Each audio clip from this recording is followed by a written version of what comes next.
it's a big show. Welcome to the Fade Route It's a big bad show tonight. with DNZ. Yeah, it's a big show. Here are your hosts, Cracking up, telling them lies. DNZ.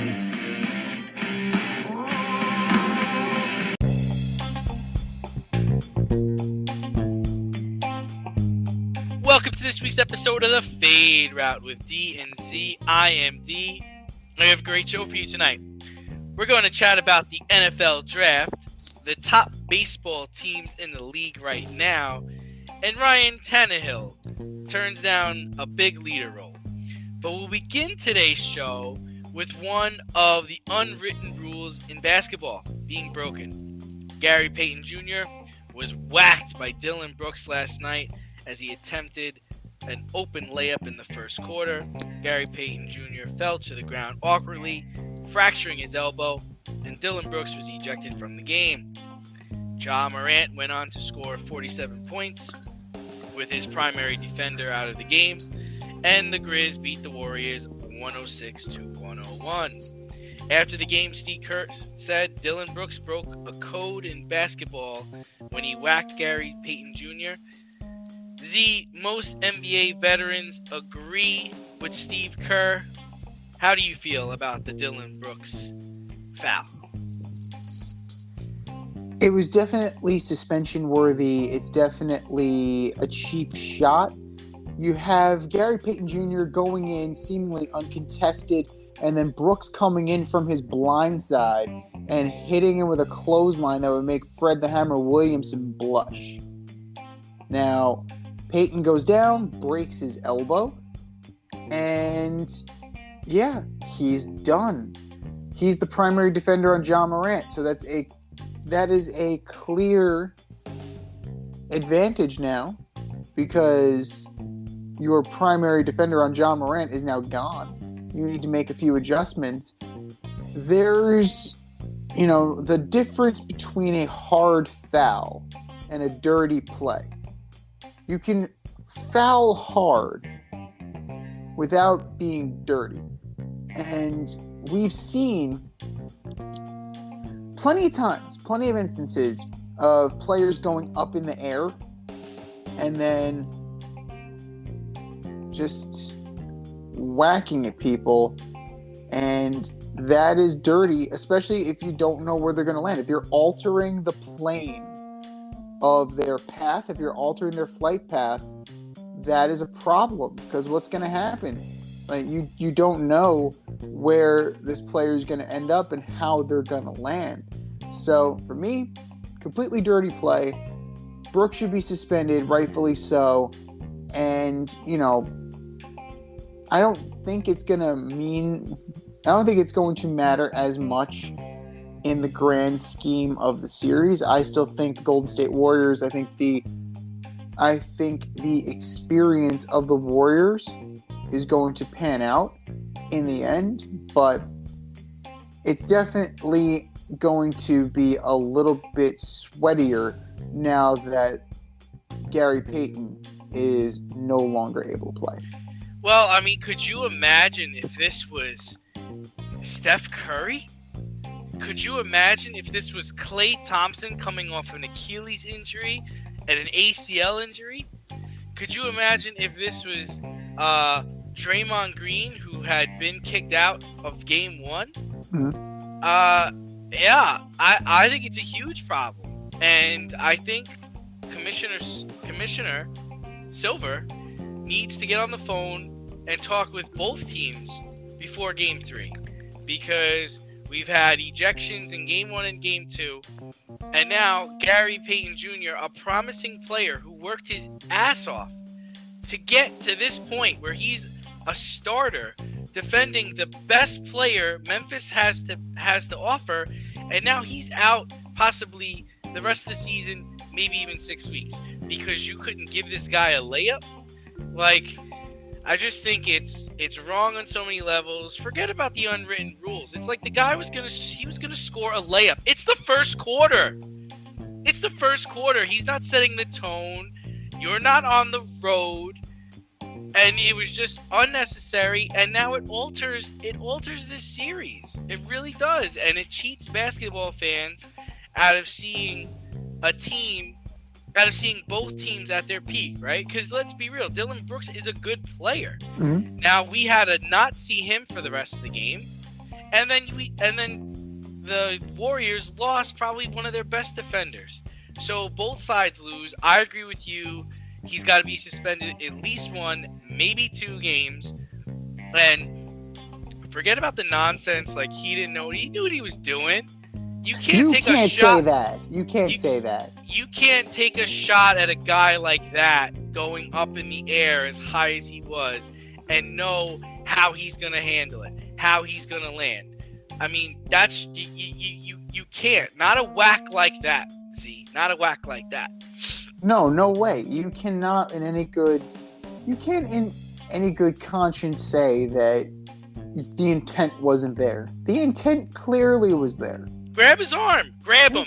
Yeah. If you don't grab him by the waist, grab him by the shirt, grab him by his pants. Don't hit him in the head, knock him off course. Mm-hmm. I mean, jeez, unbelievable, and it's unfair, and it's just ridiculous.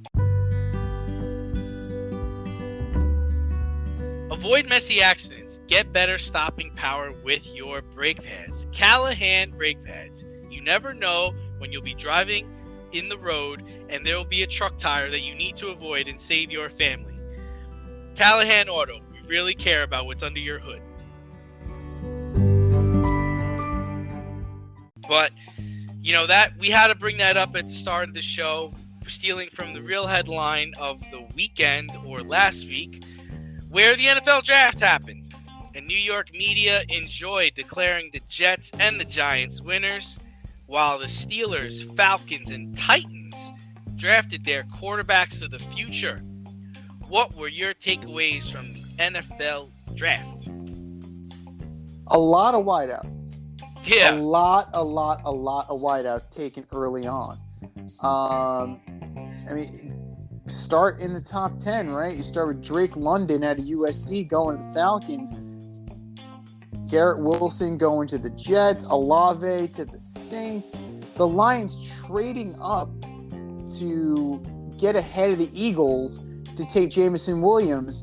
And then, no problem. I'm just going to trade for A.J. Brown.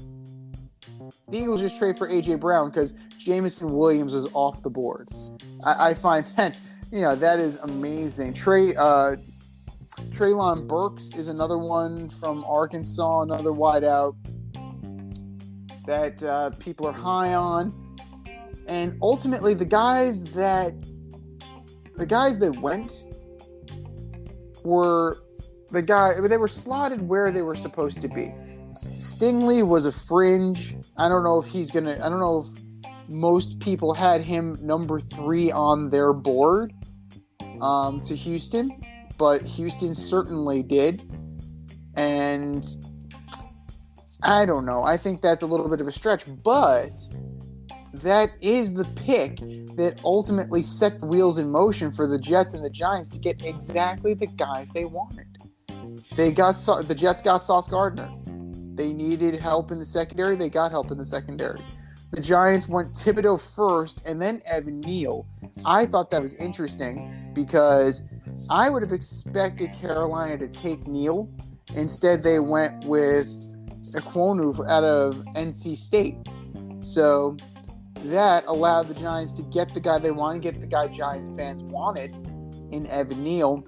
But the most important thing here, one quarterback, Kenny Pickett. Everybody else, it was supposed to be 2, 3 quarterbacks, 1. And not only was it 1, you didn't see guys get picked till the 3rd round. They dropped that precipitously. You're talking, you're having Sports Center specials about Malik Willis and Matt Corral, and then all of a sudden they're dropping like stones to the 3rd round picks. So overall, I was intrigued by what went on. The guys needed to go to the teams they went to And I can't argue with a lot of these picks in the top 10, but we're definitely going to see where these wideouts go, because that was the draft position that was truly highlighted. Yeah, I mean, for me, I thought the Giants did well getting Thibodeau and Evan Neal in the first round. I mean, I thought Evan Neal was a great pickup. Thibodeau seems a little undersized to me as an end, but he's definitely a freak athlete. I do think he's very talented. I'm curious to see how he transitions the NFL. I can't remember the last time we had an Oregon defensive lineman that was like so impactful. Okay, that doesn't mean he's not going to be. For the Jets, I like the Jermaine Johnson pick, the Florida State guy, edge rusher. He's older, but he looks like he can be a player. And I like the running back Bryce Hall from Iowa State. Mm-hmm. But here's where I have problems, right?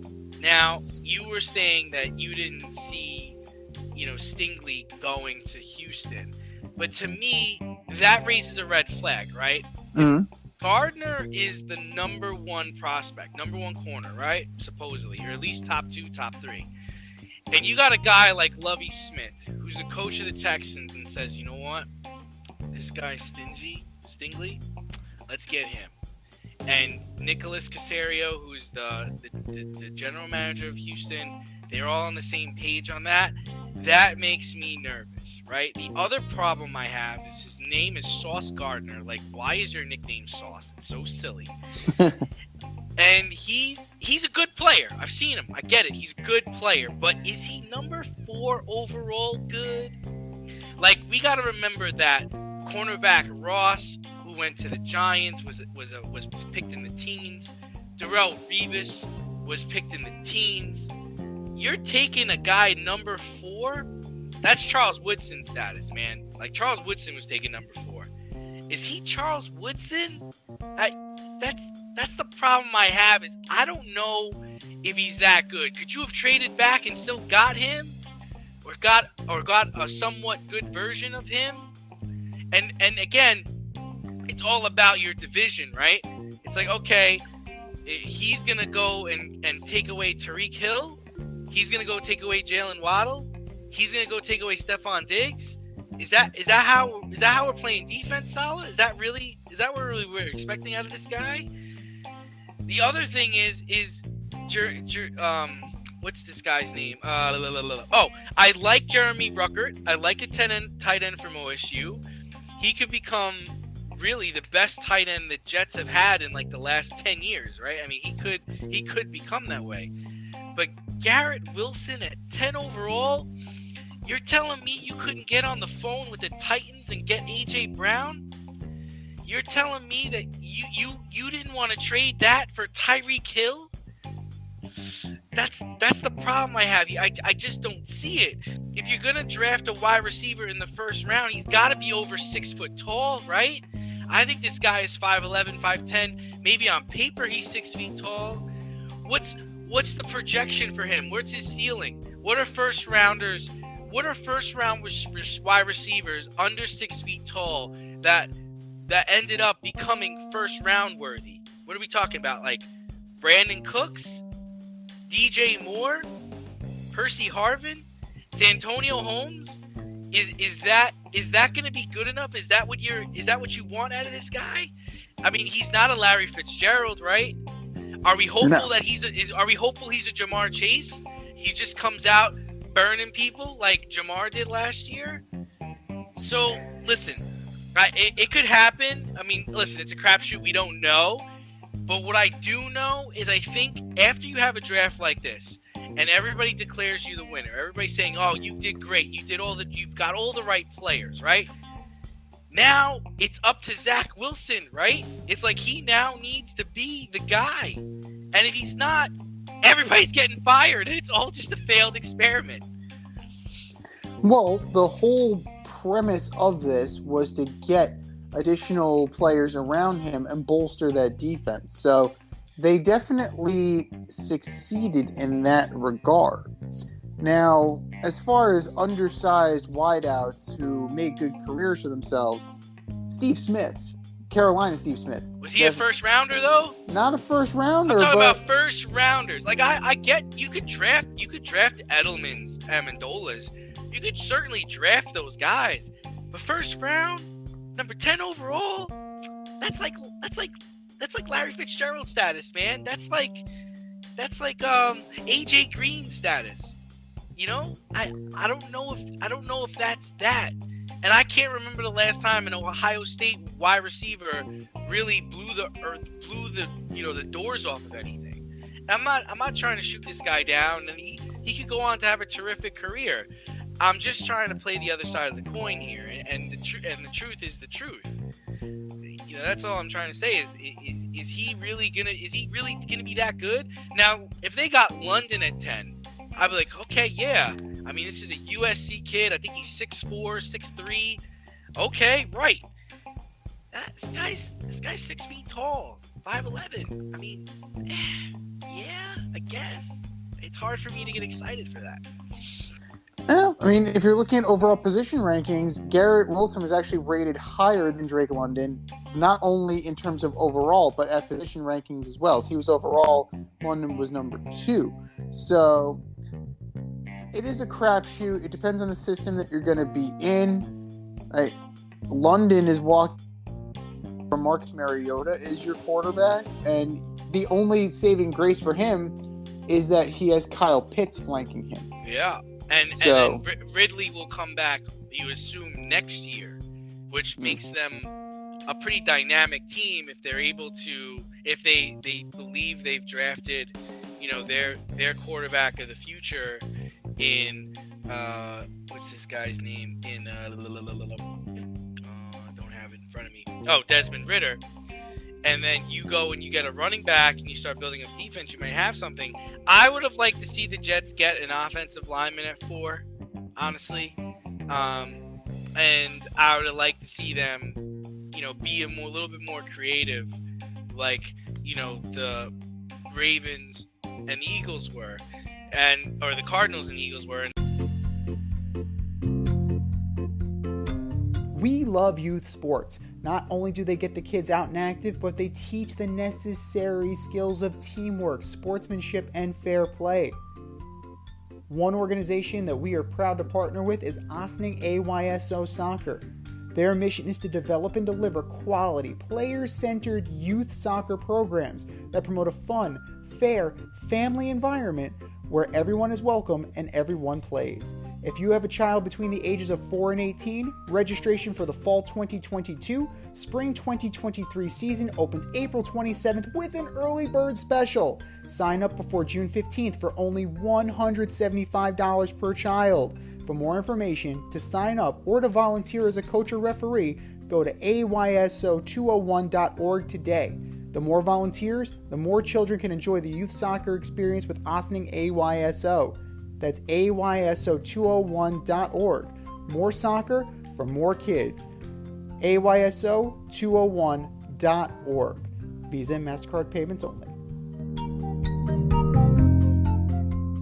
That brings us, you know, to our next segment. You know, the theme of the last 3 months with the NFL has been wide receivers. And we saw that trend continue during the draft. London and Wilson were the first 2 off the board. Then we saw Hollywood Brown get traded to the Cardinals, and we saw A.J. Brown get traded to the Eagles. So what's going on with the wide receiver revolution?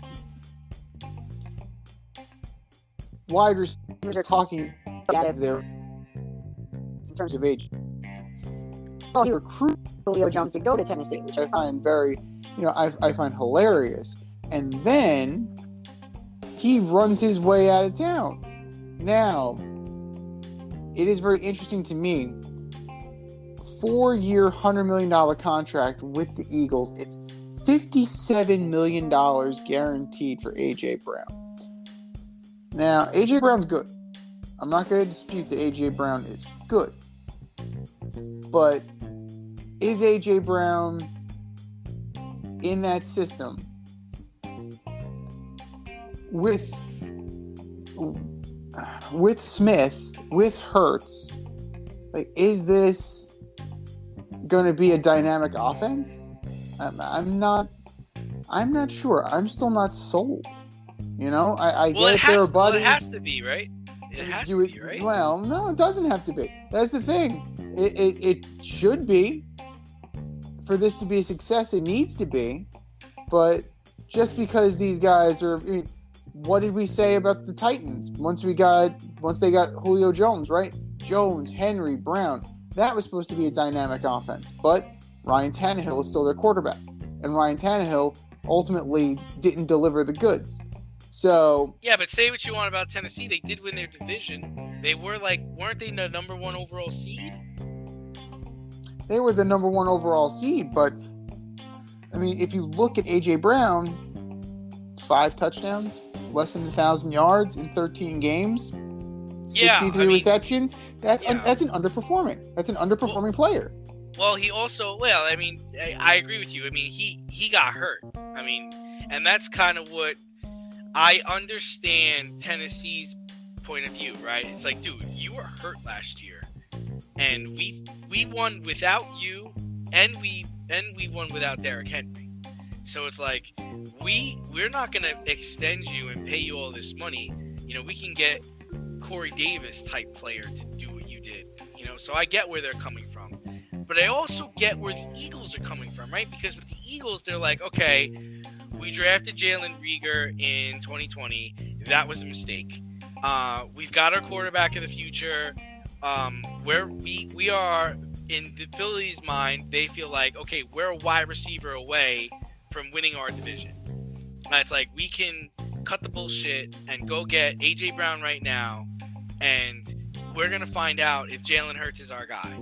And if he's not our guy, if we fail this year, we lose this year, we get a top 10, top 11 pick next year, and we're gonna get our quarterback, and we've already got our wide receiver. So I think it's savvy what the Eagles did. They were able to leverage the situation, and they were able to get a decent player. Now, if you look at what the Cardinals had to do in order to acquire Hollywood Brown, now we know why after the whole DeAndre Hopkins thing. Now we know why they were so willing to give up a number 1 pick for Hollywood Brown. Because if you look at Hollywood Brown, not that dissimilar from AJ Brown's numbers, right? Right. Now, 16 games instead of 13 games, and 1,000 yards instead of 869 yards. But, all right, okay, not bad, not great. 21 career touchdowns, less than 2,400 yards. It's a stretch. I get that Hollywood Brown was a first-round pick, but in this system, in this current situation, he's not worth a first-round pick. He's just not worth it. And ultimately, we know now because of the DeAndre Hopkins suspension for performance-enhancing drugs. 6 games. Now, you're getting A.J. Green back. What are you getting with A.J. Green? Hollywood Brown's still not a number 1. Christian Kirk is gone. I mean, is Ertz going to be the primary target there after Green? He's going to be the primary tight end target. So, I mean, at least that's pretty decent. It seems like a reach. It seems like a reach for me. I think the moves were made really just to make Kyler Murray happy. It's like, oh, listen, we're gonna go get your Oklahoma Sooner friend over there. He's coming over, and he'll fill the void while DeAndre Hopkins is out. And we just want to make you happy. But how about Ryan Tannehill? He saw his future disappear when AJ Brown got traded away. Then the Titans drafted Malik Willis, the quarterback out of Liberty, in the 3rd round. Then the quarterback of the Titans, Ryan Tannehill, went on to say that he's not going to mentor the quarterback and that's the job of the coaching staff. What a douche. This is your teammate. Like, why wouldn't you welcome competition? You're afraid of Malik Willis from Liberty? Me and Ryan Tannehill, imagine if you had a mentor when you first got into the league, you might have not sucked for 5 years. Like, where do you stand on that? I mean, where do you stand on veteran quarterbacks kind of nurturing or mentoring young quarterbacks when they come in the league? Do you think it's their job, or do you think it's, man, fight for yourself, fend for yourself? I can see both sides of the argument from the simple standpoint that drafting a quarterback feels like the beginning of the end for a veteran quarterback. So, now, if you look at the Aaron Rodgers situation with Jordan Love, like, Jordan Love has demonstrated that he cannot play. So, that's fine. Like, because of the suspension last year, Jordan Love got his time to shine, and you burn that tape. But you end up running the risk of having a situation like a Brett Favre and Aaron Rodgers scenario, where there's just tension for no reason, and ultimately one guy's got to go. So you're just creating tension inside the locker room where tension doesn't exist, or shouldn't exist, because you're the veteran, he's the rookie, he doesn't know half of what you know. Talent only takes you so far. Truly talented quarterbacks are a dime a dozen. It's what you do between the ears. It's the adjustments that you make. That only comes with veteran experience. The Russell Wilson beating out Matt Flynn scenario is an outlier. So, while Ryan Tannehill has every right to feel insecure about his job security, he at least has a season. And Malik Willis, who knows what Malik Willis will be, but he can at least impart veteran wisdom without necessarily giving him the keys to the car, if that makes any sense. I mean, the thing about it is like, you shouldn't feel threatened. Like, it's not like they drafted this guy in the first round. And that's the problem I have. It's like, this is a guy who's coming out of Liberty College. You're Ryan Tannehill, which you play for Texas A&M. Mm-hmm. You've been in the league for 7 years. You've done squadouche. This is supposed to be your team. Welcome to competition. You don't have to groom him to beat you out. Look at Tom Brady and Jimmy G. Jimmy G got traded and became the number one quarterback in San Francisco and got paid. Now, Tom didn't have to mentor him or show him the ropes. He just showed him how to be a pro. Do what I do. This is how I watch film. This is what I'm looking at. And when I come off the field, tell me what you're seeing versus what I'm seeing. You don't got to be a jerk and say that's up to the coaches. Come on, man. Like, even with Joe Montana and Steve Young, I mean, it wasn't a rivalry. It was like we're competing for the job. He's pushing Joe, and then Steve would come in, and it would frustrate each other how they were sharing time. But never did Joe say, man, like, that's up to Bill Walsh to coach him up. It's just a dirtbag move. Like, you're supposed to be a captain. Like, you're telling me that if you go down, if you get hurt, and this kid has to play, now all of a sudden you're going to be like his number one supporter, his number one fan, and trying him out. At that point, Ryan, it's too fucking late. Like, that's why you need to coach. You need to be with him and work out with him and show him the ropes, just in case you do go down. This team still has a chance to win, and he should be pushing you. I think that's such a selfish thing for him to say.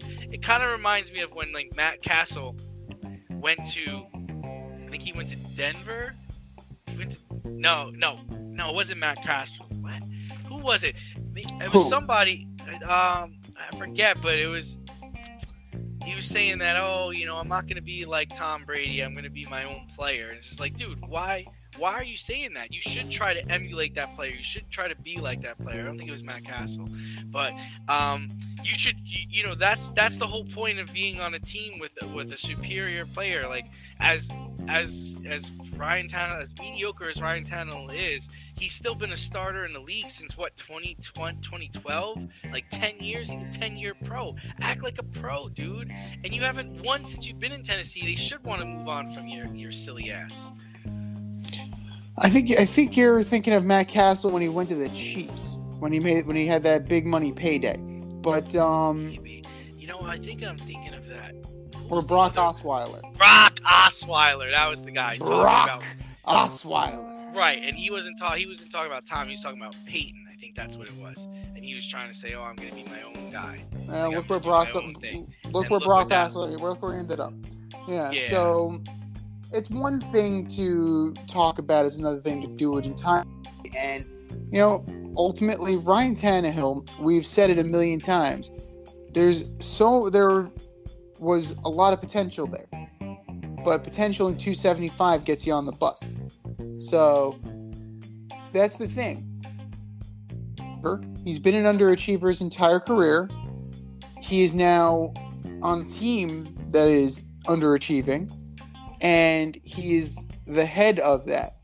So he's the quarterback. But just be a leader. And that's what bothers me is like he's not being a leader in this situation. Well, and he just doesn't. After 10 years in the league, he just doesn't get it, man. But is he a lead? Is he the leader of that team? Who makes that team go? Derrick Henry makes that team go. So if Derrick Henry puts his arm around Malik Willis, Ryan Tannehill's days are numbered. So hopefully it happens. Are you in need of air care maintenance or service? I have the company for you. Air Care Technicians. They service the Westchester and Northern Bronx area and can help you with all your heating and cooling, maintenance, and service needs. Just give them a call at 914-315-1547. Again, that's 914-315-1547. Or shoot them an email at aircaretechnicians@gmail.com. These guys are the real deal as they are veteran-owned, licensed, and insured. Make sure to tell them that D&Z sent you. I mean, we're definitely going to see what happens, but you know what else is happening right now? In Major League Baseball. The New York Yankees and the New York Metropolitans have the best records in baseball. The Yankees starting pitching and relief pitching has an ERA under 2 points. And they're averaging 7 runs a game. They're on a 11-game winning streak right now. Right now, they were losing to the Blue Jays, but we'll see what happens with that. It is absolutely... They're playing absolutely out of their minds right now. The Mets, meanwhile, have a 16-9 record after... 18-9. 18-9 after beating the Braves. After the Braves series, 18-9. And... they're second in the league in batting average, and they just jettisoned Robinson Cano because the team is performing so well without him. Do the best baseball teams in all of Major League Baseball reside in New York? Man, I know this is supposed to be like a New York segment, but dude, the Twins, man, the Twins are in first place with a plus 29 win differential. How the hell is that possible? How the hell is that possible? A team that's trying to lose is like 15-9 with a plus 29 win differential. Oh my god! I mean, it's hard to argue with the numbers. I mean, the Mets are plus 120 in run differential, and the Yankees are plus 50. The Mets have not lost a series all year, and the Yankees have only lost one series all year. I mean, it's early, but yeah. I mean, I do like the Cardinals. I do like the Dodgers. I think those guys will be problems, but it's hard to argue against New York right now. It's pretty amazing that the Minnesota Twins have the second best record in all of the American League. Now, but if you look at that, the White Sox are thoroughly disappointing. Now, their pitching has been ravaged by injuries, and they lost Carlos Rodon to the Giants. And you can say what you will about that, but that's it. Right now, it's an underachieving bunch. Do I believe the Minnesota Twins will be there at the end? Absolutely not. Cream rises to the top in Major League Baseball. So, do I believe that the Cleveland Guardians will be there at the end? Absolutely not. There's a lot of mediocrity in the American League West right now. And if you're looking around the rest of the league, we got to pay a little bit of love to the Brewers. I mean, Are they the sexiest team? Are they the flashiest team? No. They just sport the reigning National League Cy Young, like Mr. Corbin Burns. And they have a solid team. They don't beat themselves. The Mets worry me. As a Met fan, they always worry me. Because if you're looking at this, is what they're doing sustainable? Because health is always a concern for them. They find new and spectacular ways to go on the IL. They're tied for number one in the league in runs scored. So it's impressive. They're right up there in batting average. They're right up there in major offensive statistics. Pitching, it's a little suspect. They're great now. They're doing very well right now. Tyler McGill has filled in admirably for Jacob deGrom. Now, granted, McGill lost yesterday, but is he going to be a consistent member of this rotation? Is Carlos Carrasco going to be the Carlos Carrasco from the first couple starts, or is he the guy who gave up 8 runs? Is Max Scherzer the guy who gives up 3 home runs, or the guy who almost takes a no-hitter into the 7th inning? So, who will the real New York Mets please stand up? And ultimately, I think this is a very talented team. I think you're never as good as when you're flying high, and you're never as bad as when you're low. This team, I think a safe projection, 93 wins and the high water mark.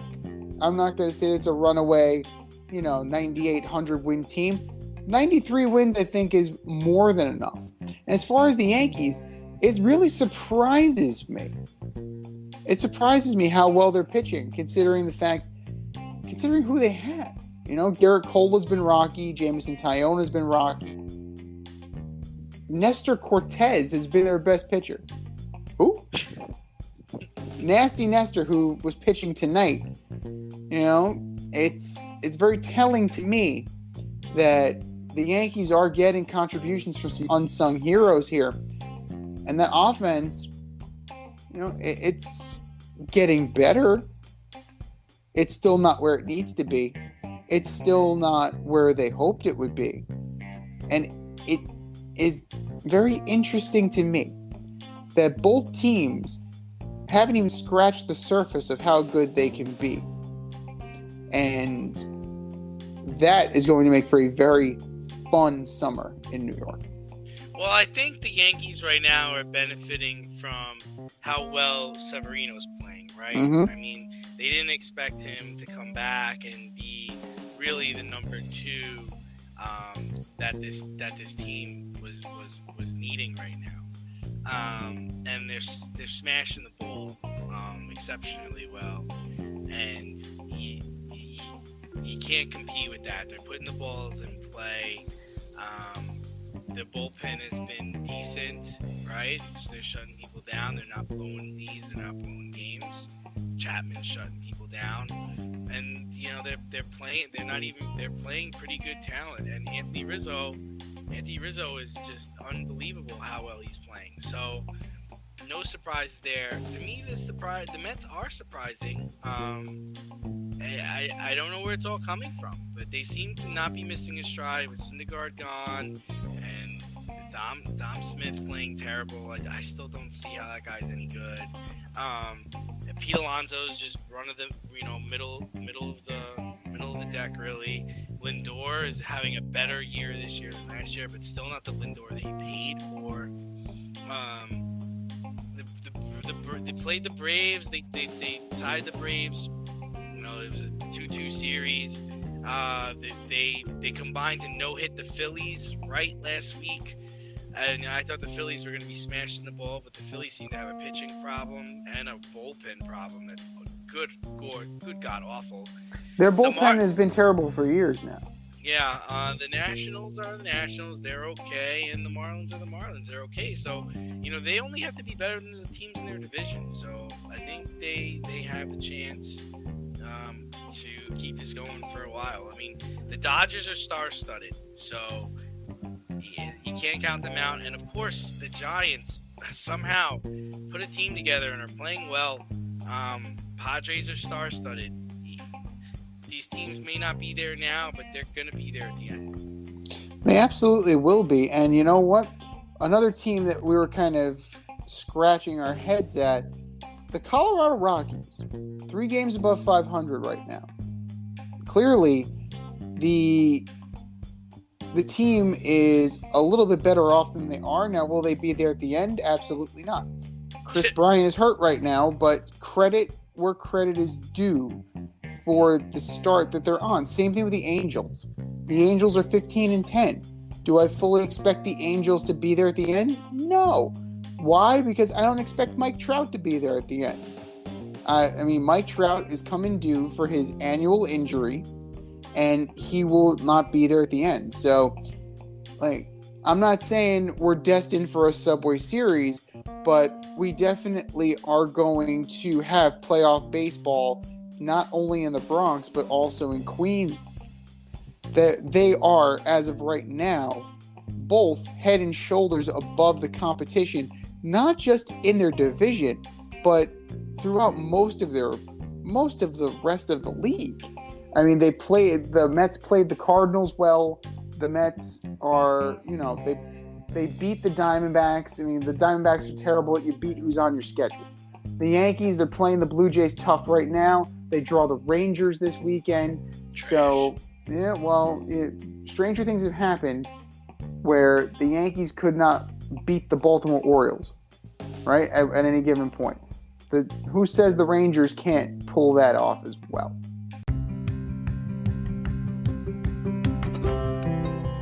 Do you love brownies? Of course you love brownies. But you know what's better than a brownie? A delicious, handcrafted, gourmet brownie delivered right to your doorstep. That's what our guys at Sweet Life Brownie Co. offer. Chef Tommy D and the crew offer a dozen delicious delights that you will crave, from the classic OB to Dutch apple to campfire s'mores and many more. Check out their website, sweetlifebrownieco.com, for their Friday brownie drops. At noon, their site goes live and you see what they're making. Since you're there, become a site member and earn points. You earn 50 points just by signing up.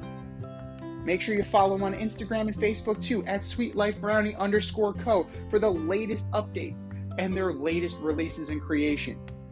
That's sweetlifebrownieco.com. Give them a call, 845-641-3043, and tell them D&Z sent you. That's sweetlifebrownieco.com, 845-641-3043. Sweet Life Brownie Co., because there's always room for a brownie.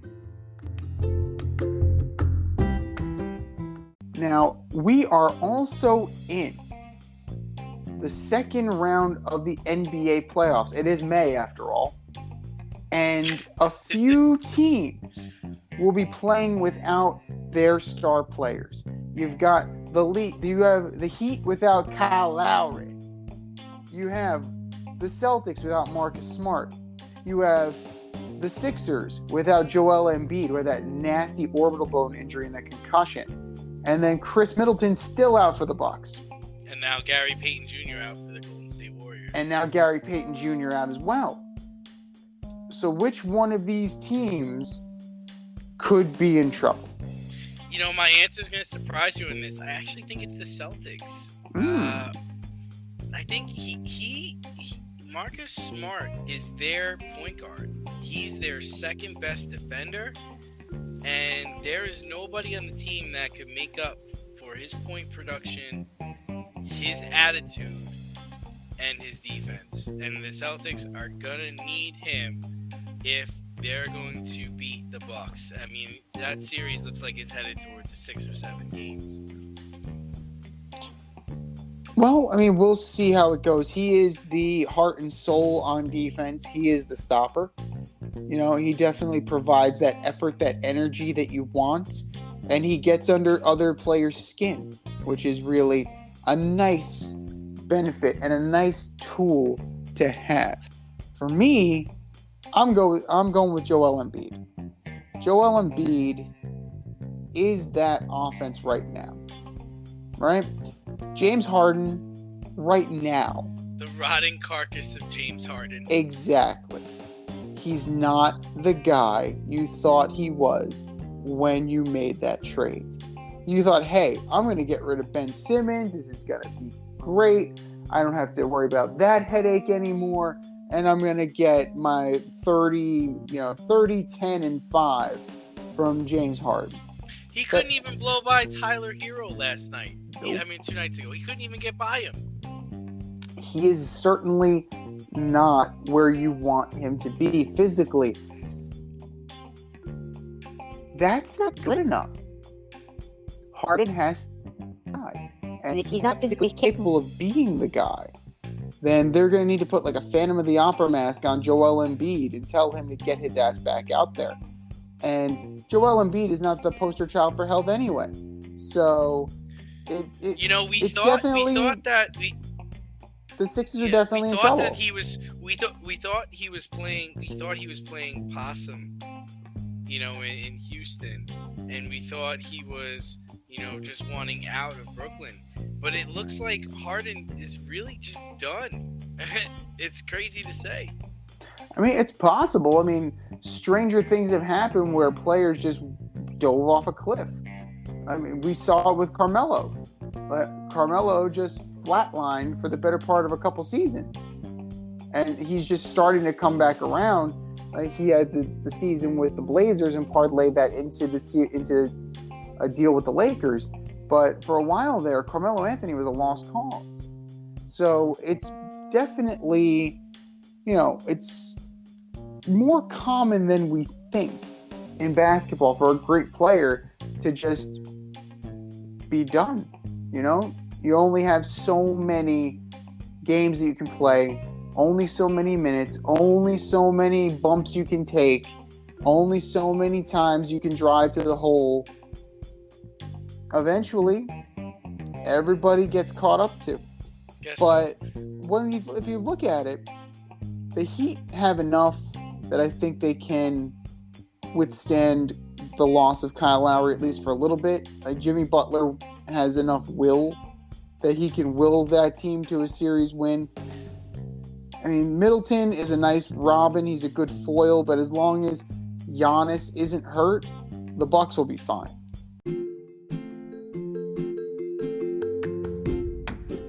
You can't help but smile when you see a balloon. The simplest occasion is a party. Westchester Pop Stars, located in New Rochelle, New York, offers balloon styling and decor for all life's events. Birthdays, anniversaries, weddings, showers, school and corporate events, store openings, or just because. Westchester Pop Stars takes balloons and shapes them into works of art, creating decorative installations for your special occasions. No event is too big or too small, and their custom personalization service is top-notch. Westchester Pop Stars is a private studio, quickly expanding. In-person consultation is by appointment only. Send an email to westchesterpopstars@gmail.com for more information or to schedule an appointment. No need to hire an event stylist. All you need is balloons. Currently servicing Westchester, Putnam, New York City, and Connecticut. To find Westchester Pop Stars, search for them on Instagram, Facebook, or Google. We are in the second round of the NBA playoffs, but another playoff has started. The NHL playoffs started this week. We'd be remiss if we didn't speak about that. A few first-round series that are intriguing are Rangers, Penguins, Kings, Oilers, Caps, Panthers, and Lightning, Maple Leafs. Which series do you find intriguing, and who do you have escaping the first round? Well, let's start with Rangers Penguins after that triple overtime thriller where you had the third string goalie for the Penguins have to come in because Casey DeSmith, the backup goalie, left with what appeared to be cramps in double overtime. And ultimately, Evgeny Malkin on a little deflection And that's what happens. The longer it goes, the easier it becomes to score because that edge, that mental edge isn't there. Igor Shesterkin has the second highest single game save rate in history, in NHL playoff history. He saved 79 shots. Amazing. 79. So the only one guy has more is Jonas Korpisalo of the Columbus Blue Jackets. But I'm interested in that one from a selfish rooting standpoint.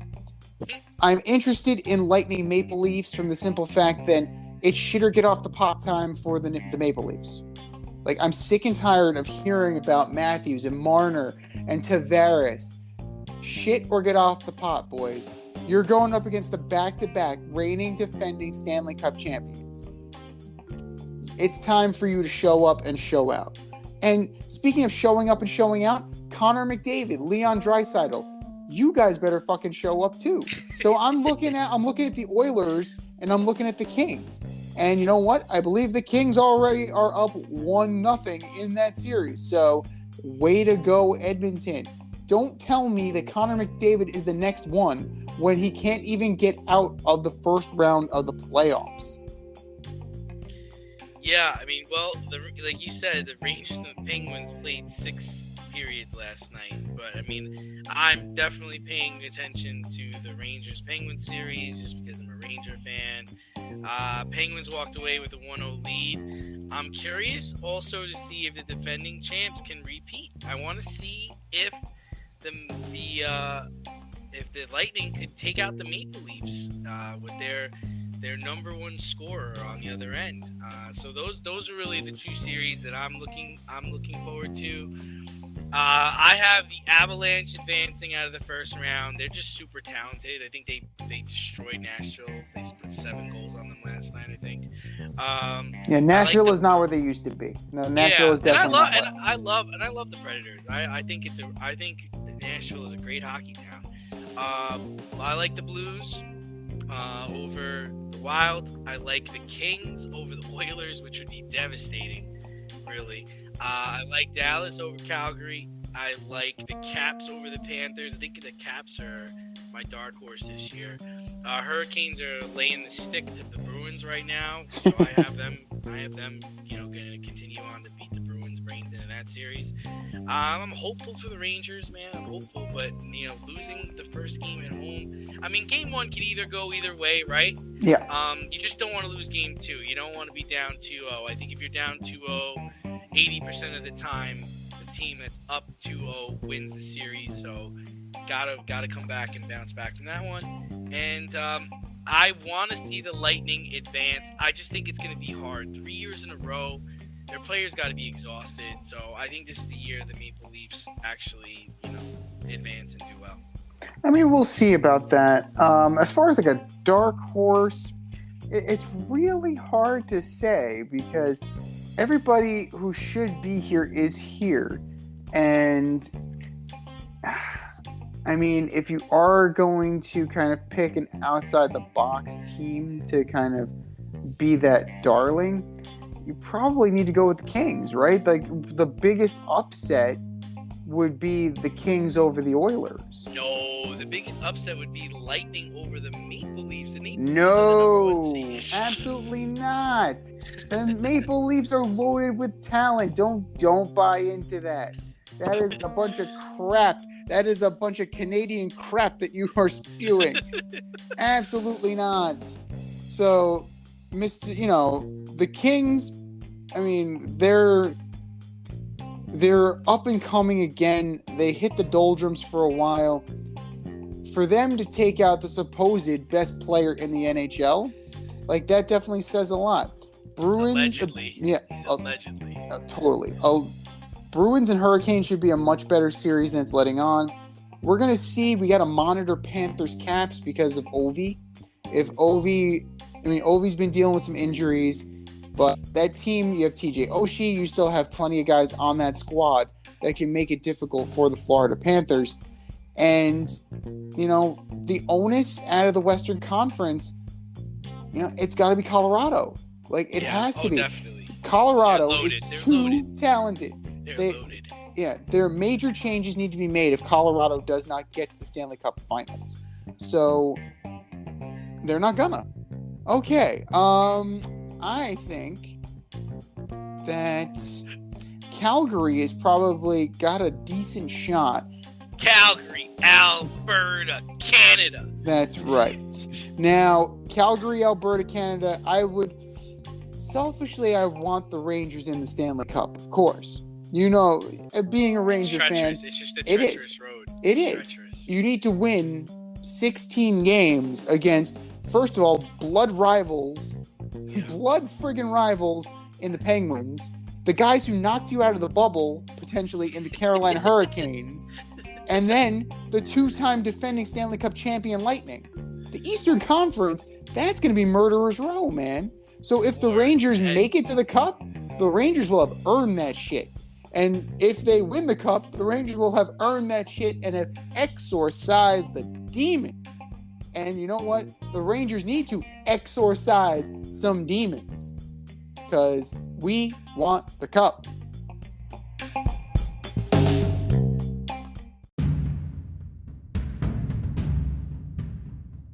More or less?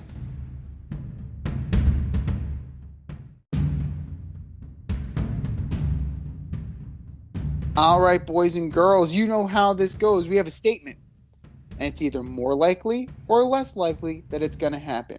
More or less, number one, Desmond Ridder will rise to the occasion and replace Matt Ryan as the Falcons franchise quarterback. Yeah, man, I like this one. I'm more likely on this. He's 6'4", he's out of Cincy.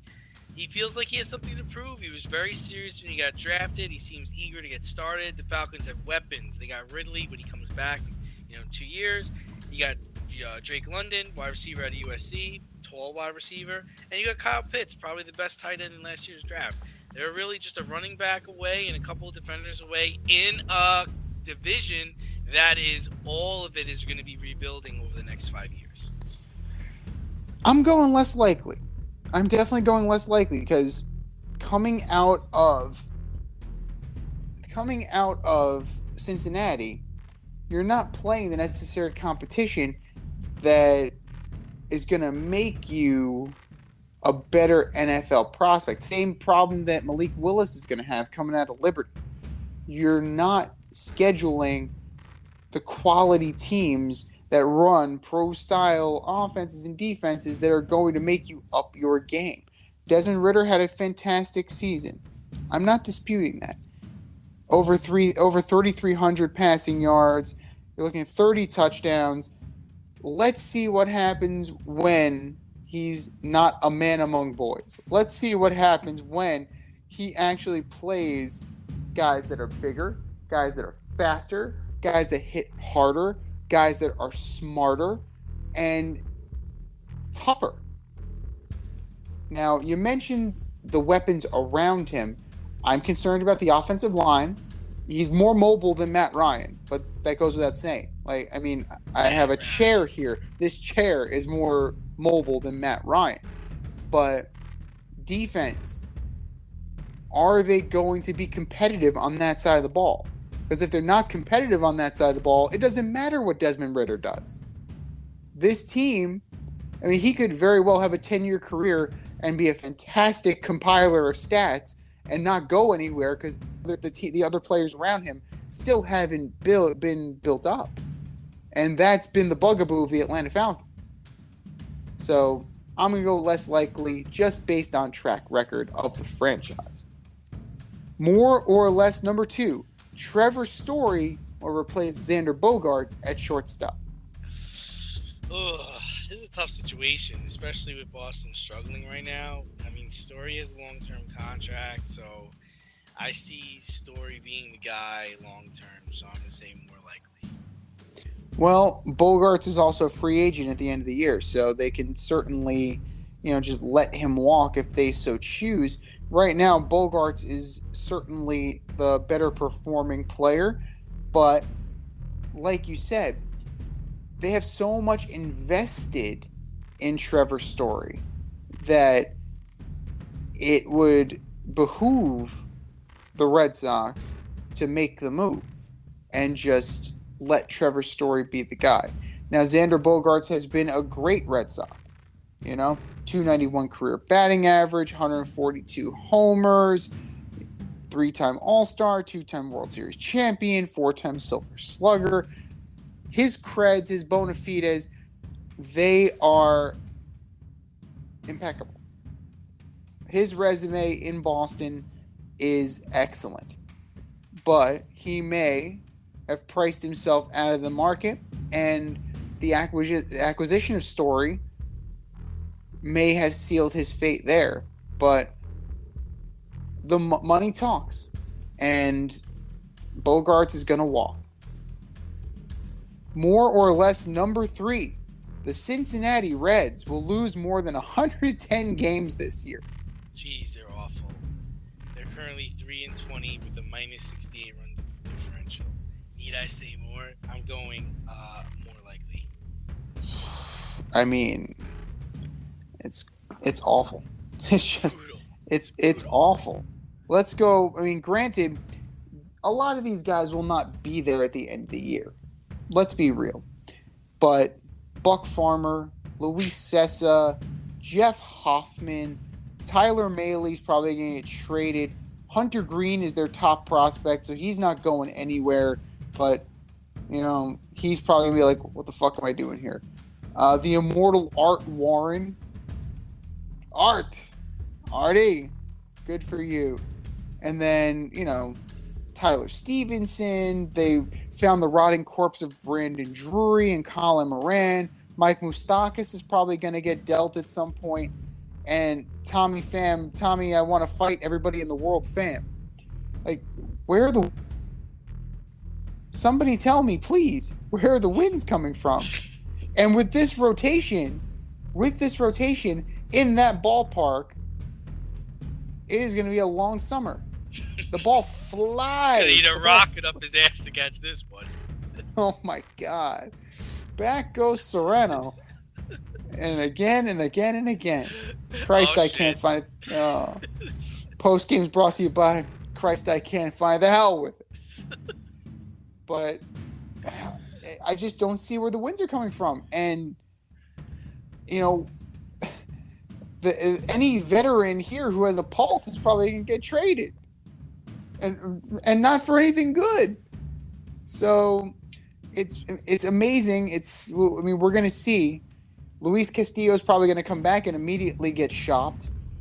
Jonathan India is down for a while. No hope. Sorry, Cincy.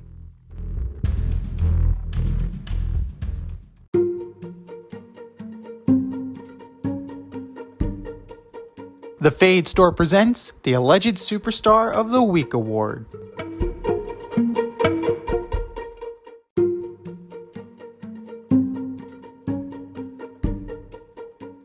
All right, boys and girls, you know what time it is. It is time for the Alleged Superstar of the Week. You know how it goes. We have a poll on our Twitter page at FadeRouteDNZ. We put up that poll after the show, and you vote. And you vote, and you vote, and you vote. And you vote. And then, next week, we give you the results of the poll. And do you know who won the poll last week, D? I don't. So, the guy who took home the ass, the alleged superstar statue, is none other than the dick kicker, Chris Paul himself. Well done, Chris. It's a kick in the dick for you. So, who are your nominees for the alleged superstar of the week this week, D? All right, first up, I've got Dylan Brooks whacking Gary Payton Jr. as he was going up for a layup, causing him to fracture his elbow. You broke an unwritten rule in basketball. Mr. Dylan Brooks, you are my alleged superstar of the week. Next up, I have Ben Simmons, repeat offender, getting back surgery on Thursday. Thursday, Ben? Why? Why didn't you get this done months ago? You could have played this year.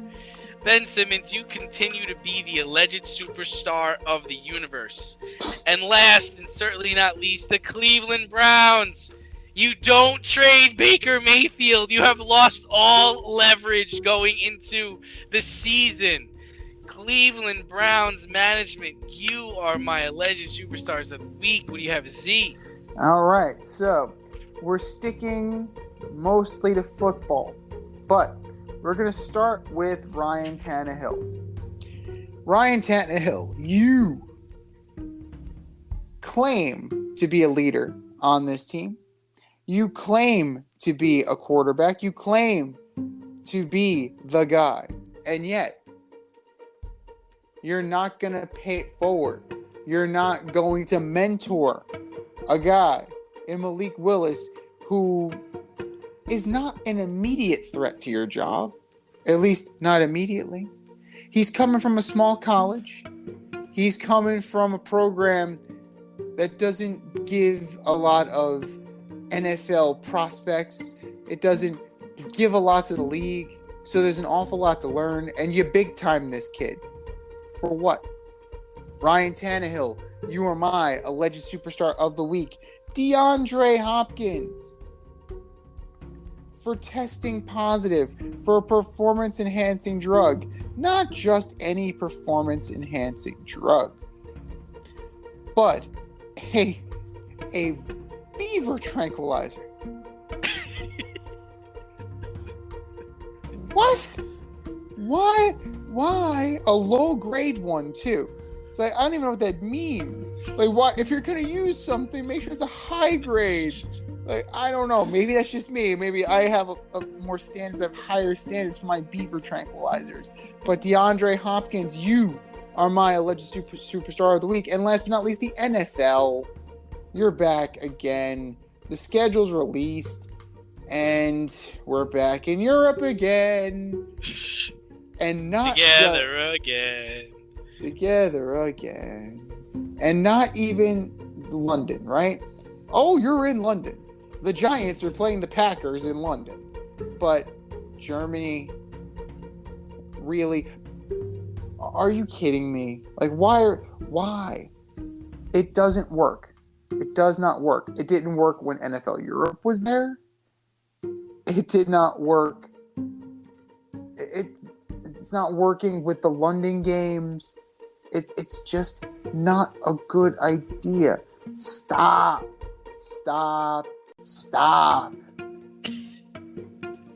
NFL, you are my alleged superstar of the week, and we have made our case, ladies and gentlemen. The polls will open shortly, and for our nominees,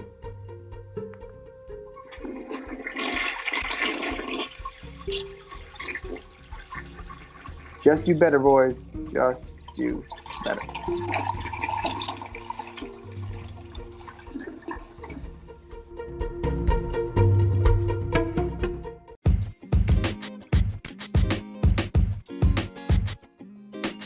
Your favorite podcast has its own merch line now. Go to the Fade store with DNZ.com today for all your Fade Route merch needs. I'm talking tank tops, t-shirts, sweatshirts, like yoga pants, we got those too. Like some cool accessories, we got those too. And we're not done yet. We have so much more planned for you, but check out what we have today at the Fade store with DNZ.com. That's the Fade store with DNZ.com.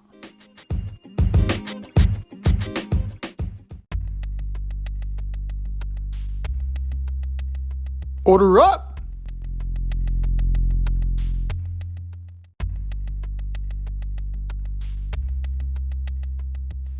All right, boys and girls, it is time for us to order up. Order up. This week, we are ordering up the top 5 best nicknames in all of sports. Now, nicknames for athletes, not nicknames for teams. Maybe that'll be another day. But for now, it's athlete nicknames. From 5 to 1. Who you got, Steve? All right, so first up, I don't usually consider race car drivers to be athletes, but Dale Earnhardt had an awesome nickname, the Intimidator. He was good at racing. He was nicknamed the Intimidator because of his incredible ability to spin off other racers and pass them. Number 4, prime time. Deion Sanders was probably the best two-sport athlete to ever play. He was an elite cornerback for the Redskins, Falcons, Ravens, 49ers, and Cowboys, and an outfielder for the Braves, Yankees, Reds, and Giants. Dion was prime time. Tim Number McCarver's favorite player. Yeah, number 3 might surprise you. I have the truth. I just think it's a stellar nickname for a player. I was called the truth once or twice. Paul Pierce earned this nickname in Boston for being as advertised. Ray Allen might have taken all the big shots, but Paul was the best player and leader of those late 2000 Boston teams. Number 2, Magic. When you are so good at a sport that they nickname you Magic, and that becomes your first name, man, you're good. Man, you're exceptional. NCAA champion, 5-time NBA champion, 3-time Finals MVP, 3-time MVP, and gold medalist. He's one of my favorite players of all time. He's on my Mount Rushmore of NBA players. Oh, Kareem can't play center tonight? No problem. I'll play center, and we'll win the championship. Best Laker of all time. So good. And number 1, he's probably going to be here number 1 too, but it's the great one. I mean, Wayne Gretzky. I mean, he owns almost every hockey record worth talking about. Points, goals, assists, hat tricks. There's a reason why he was called the great one, because he is the great one. Z, what do you got? All great choices. All great choices. Now, we got to go. We're spanning all of history, right? So we're gonna have to start, very early on. The Babe Yes. Ruth, Good. saved the game of baseball. And you know what? He was a big baby, but he delivered. He delivered a lot. Number 4, you're looking at Iron Mike Tyson. Like, come on. That man, It's a good one. absolutely intimidating. Scary to this day. Do not go up to Iron Mike Tyson on a plane. Do not go near him. He will knock you the fuck out. So, Iron Mike definitely living up to his name. Number 3, The Answer. Like, I love that nickname. Allen Iverson, he had a little bit of a Napoleon complex in him. He didn't like to practice, but when the lights were on brightest, he always seemed to deliver. Number 2, I can't stand him personally, but you got to respect the nickname, the Big Unit, Randy Johnson. Randy Johnson he was a big unit. He was a big boy. He was absolutely a big boy. And he's throwing absolute gas. I love how you say, I can't stand him personally, but he still made my list. I can't stand him. It has nothing to do with him personally. It has to do with the nickname, And the nickname is a fine nickname. And number 1, you can't argue with the great one. Like, Wayne Gretzky did everything that you can do in a sport to revolutionize it, to make it relevant, popular, and cool. Who didn't want to be Wayne Gretzky? Nobody. Anytime you play hockey, even kids today want to be Wayne Gretzky. You can keep your Connor McDavid. You can keep your Sidney Crosby. You can keep your Alex Ovechkin. Give me Wayne Gretzky every day and twice on Sunday. This has been the Fade Route with DNZ. Thanks for tuning in tonight. Catch our podcast Wednesday nights on Anchor, Spotify, iHeartRadio, or wherever you listen to your podcast. Until next time, stay faded, everyone. Time for us to run the go route, but we'll talk to you next week.